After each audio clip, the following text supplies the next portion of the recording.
So here we are working on the old 2006 Ford Explorer. Transmission is spooling up between third and fourth, almost like the third and fourth gear is out of ratio, or the band is wrong, something is going on there.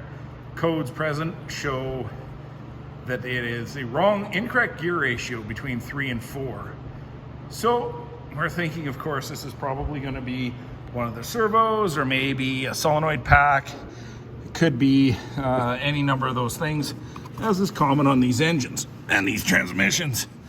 But when we get underneath here, the previous owner told us that this transmission had been replaced.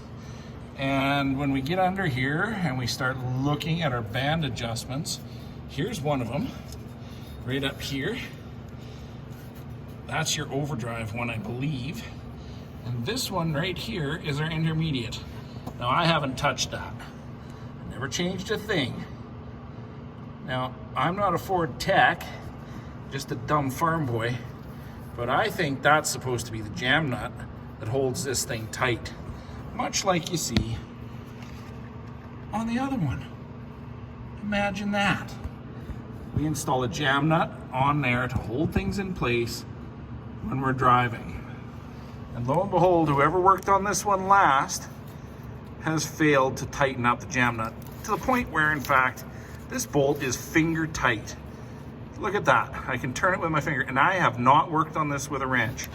So what we're going to do is we're going to snug this up using our socket. We're going to set that to 120 inch-pounds, mark it with a marker, and back it off 2 turns. We'll hold it in place. We'll tighten down that lock nut, and I would bet we've got our problem solved.